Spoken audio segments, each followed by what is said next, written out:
요즘 배달 서비스를 이용하지 않으려는 사람들이 늘고 있습니다. 음식값도 오르고 또 배달비도 부담스럽다는 건데요. 이렇게 떠나가는 소비자들을 잡기 위해서 배달앱 업체들은 할인 경쟁에 나섰습니다. 공다솜 기자입니다. 최근 배달료는 10,000원에 육박할 정도로 비싸졌습니다. 4,900원, 5,000원? 최근에는 9,000원까지 봤었어요. 거의 국밥 한 그릇 가격까지 나와가지고 망설이게 되는 것 같습니다. 이렇다 보니 직접 매장으로 음식을 가지러 가는 소비자가 늘었습니다. 요즘은 먼 데서도 피로가 많이 옵니다. 배달비가 5, 6천원 되고, 그러고 보면 음식값 자체가 2만 3천 되고 3만 원이 툭 되는 거죠. 배달 기사들은 당연히 주문을 한 건이라도 더 받으려 합니다.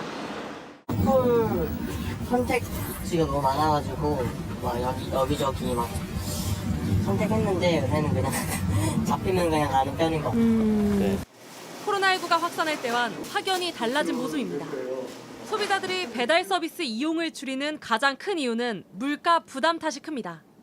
음식값은 계속 오르는 데다 배달비 부담까지 더해져 아예 음식을 안 시켜 먹는 겁니다. 실제 배달 거래액은 점점 감소해 지난 3월엔 지난해보다 13%나 줄었습니다. 9개월째 감소세입니다. 배달료가 부담스럽다는 소비자들의 이탈에 배달앱 운영사들은 할인 경쟁에 속속 나서고 있습니다. 자사 멤버십 회원에게 배달료를 할인해주거나 묶음 주문을 할 땐 배달료를 낮추는 식입니다. 아예 단골 손님을 타깃으로 매달 9,900원을 내면 무제한으로 무료 배달을 하는 곳도 생겼습니다. 하지만 이렇게 배달료를 깎아준다고 해도 소비자의 지갑을 다시 열 수 있을진 미지수입니다. JTBC 공다솜입니다. 7,500원, 9,400원, 1,800원. 최근 가파르게 오른 배달비입니다. 시민에게 적정한 배달비는 얼마라고 생각하는지 물어봤습니다. 3,000원 정도면 이제 그냥 한 3,000원 정도. 아무리 비싸도 한 3,000원? 이렇게 바람과는 동떨어진 배달비를 파헤쳐봤습니다. 서울에서 자취 중인 대학생 이수연 씨. 취재진과 배달 음식을 시켜 먹어봤습니다. 메뉴는 김밥. 네, 저는 이거 먹겠습니다. 예, 크림치즈 김밥. 저는 치즈 김밥 먹을게요. 그러면은 가격이 음식비가 12,000원. 근데 이게 배달비가 6,000원이에요. 50%인데 이거 시켜도 괜찮을까요? 네, 이래서 제가 평소에 잘 못 시켜 먹어요. 다른 음식점은 배달비가 더 비쌉니다. 이야기를 나누는 사이 음식이 도착했습니다. 라이더에게 고객이 낸 6,000원 중 얼마를 가져가는지 물어봤습니다. 드시는 분들은 라이더분들이 이만큼 버는구나라고 생각을 하시거든요. 저희가 버는 거는 수수료 빼면은 3,300원. 혹시 김밥집이 배달비에서 챙겨가는 걸까? 저희가 오히려 내죠. 오히려 내세요. 내죠. 그럼 6,000원 말고 지금 추가적으로 배달비가 더 들어간다는 얘기네요. 전체 배달비는 7,000원인데 이 가운데 고객이 6,000원, 음식점도 1,000원을 내고 있다는 겁니다. 다른 음식점도 확인해봤습니다. 또 아까 손님 계산을 해봤는데 30만 원 매출인데 실매출이 한 20만 원 되더라고요. 10만 원 정도가 이제 수수료로 다 나가고 배달비랑 쿠팡 뭐 이런 데 수수료로 다.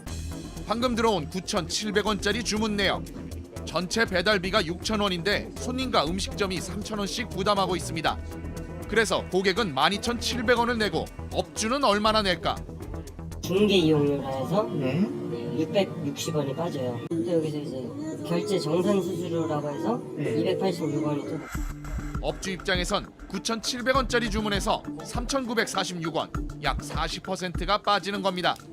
최근 배달비가 오른 건 음식점들이 이런 손해를 덜 보려 배달비 지원을 줄이면서 나타난 현상이란 분석도 나옵니다. 한 라이더는 나름의 해법을 제시합니다. 경험상 플랫폼 업체에서 가져가는 거를 수입은 그 수수료를 줄이면 배달집은 줄어들 수가 있어요. 하지만 배달앱 측 생각은 다릅니다. 음식 배달 플랫폼 중에서는 거의 전 세계적으로 저희가 낮은 수준이기도 하고요.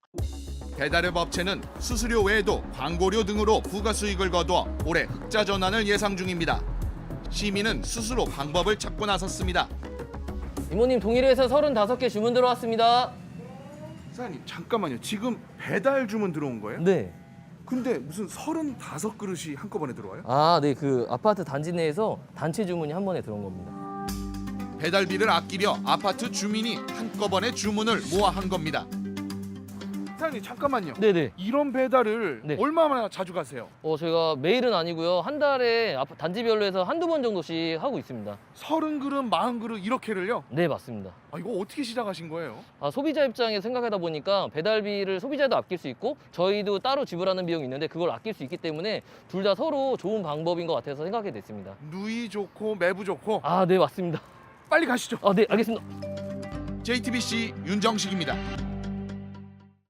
코로나19가 풀리면서 바뀐 풍경은 또 있습니다. 다만 이곳은 활기가 없어진 곳인데요. 바로 배달 노동자입니다. 거리 두기가 끝나면서 재택근무도 줄고 또 배달 음식보다는 외식이 늘면서 배달 노동자들의 수입이 크게 줄었습니다. 김도훈 기자가 만나봤습니다. 42살 김모 씨가 배달 오토바이를 타기 시작한 건 2년 전부터였습니다. 코로나가 터지면서 1년 만에 무역업을 하다가 일을 그만두고 21년 초부터 배달업계에 종사하게 됐습니다. 거리두기가 강화되면서 재택근무자가 늘었을 땐 점심, 저녁으로 배달 주문이 넘쳤습니다. 하지만 올 들어 거리두기가 완전히 풀리면서 사정이 달라졌습니다. 하루에 12시간 밥도 안 먹고 화장실도 잘 못 가고 하고 일을 하면은 한 60건에 한 20만 원 정도 수익이 생겼는데 지금은 그거 한 절반 정도 반토막 났다고 봐야죠. 점심시간엔 배달 주문이 별로 없습니다.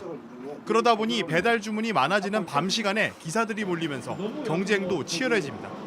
실제 배달앱 이용자 수는 지난달 2,898만 명으로 두 달 사이 123만 명이 줄었고 1년 전보다는 634만 명, 20%가량이나 줄었습니다.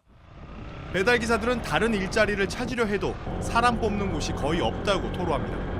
다시 돌아가려고 해도 그쪽도 경기가 너무 안 좋아서 다시 되돌아갈 수도 없고 지금 저 같은 사람이 아마 배달하는 사람 절반 이상이 다 저처럼 힘들어할 거예요. 거리두기는 풀렸고 봄이 왔지만 거리두기 3년간 일자리를 잃고 배달업에 뛰어든 이들에겐 아직 봄이 오지 않았습니다. JTBC 김도훈입니다.